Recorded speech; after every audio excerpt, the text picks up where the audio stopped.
राष्ट्रस्य श्वनारी अस्ति, नारी राष्ट्रस्य अक्षी अस्ति, नारी माता, नारी कन्या, नारी भगिनी अस्ति, नारी अस्य समाजस्य कुशल वास्तुकारा अस्ति। नमस्ते, मेरा नाम सलोनी संजय त्रिवेदी और मैं आज आप सबके समक्ष नारी शक्ति का इष्टतम प्रयोग इस विषय पर अपने विचार व्यक्त करने वाली हूँ।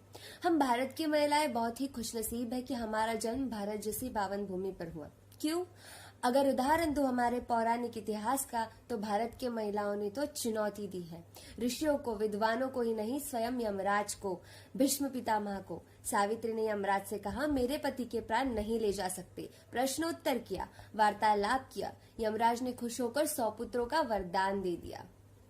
सावित्री ने कहा, 100 पुत्रों का वरदान दिए जा रहे हो और मेरे पति के प्राण लिए जा रहे हो।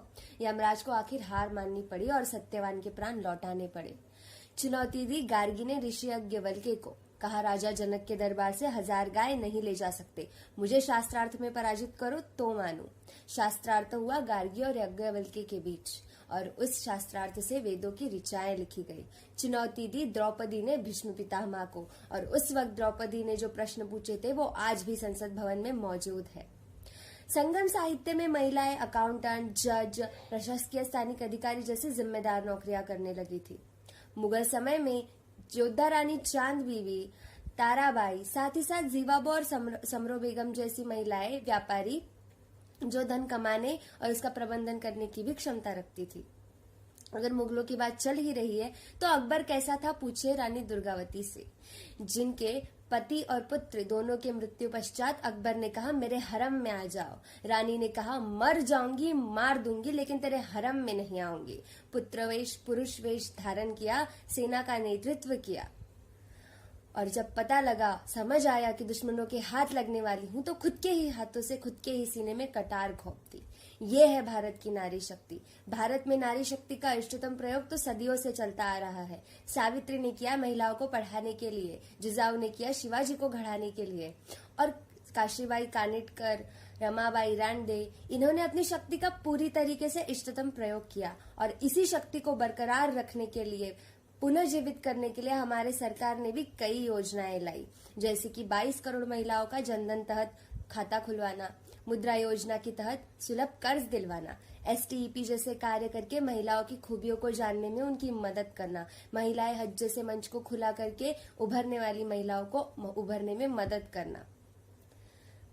सरकार ने तो बहुत कुछ किया, लेकिन ये योजनाएं एक सीमित और विशेष वर्ग तक रह जाती है और पिछड़े ग्रामीण भागों के महिलाओं तक नहीं पहुंच पाती और ये महिलाएं उससे वंचित रह जाती है। लेकिन समस्या ये भी नहीं है। समस्या ये है कि अगर किसी हाथी के बच्चे को बचपन से ही खूंटी या रस्सी से बांध दिया जाए तो वो बड़ा होने पर भी वो रस्सी नहीं तोड़ पाता और कोशिश करना छोड़ देता है। कुछ ऐसे ही हालत हो चुके हैं भारत की महिलाओं के। पुरुष महिलाओं की ताकत का अंदाजा नहीं रखते, उन्हें नहीं समझते, ठीक है, समझ सकते हैं, लेकिन महिलाएं खुद ही अपनी ताकत का, अपनी काबिलियत का एहसास नहीं रखती, अंदाजा नहीं रखती, ये कुछ गलत है। इसके लिए हमें घर घर जाके, भारत के कोने कोने में जाके महिलाओं को जागृत करना पड़ेगा। चुप, the silence about India's women, Savitri और जिजाऊ इनकी जीवनी हर भाषा में भाषांतर करके घर घर पहुंचानी होगी।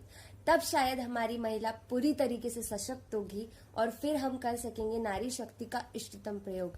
और नारी शक्ति का इष्टतम प्रयोग केवल नारी ही बहुत अच्छे से कर सकती है, तो हमें नारी को पहले सशक्त करना होगा और फिर ही हम कर सकेंगे नारी शक्ति का इष्टतम प्रयोग। जाते जाते बस इतना ही कहना चाहूंगी, she overcome everything, she can overcome everything which mean to destroy her. But firstly, she have to believe the power within her. Jai Hind, Jai Bharat, Vande Mataram.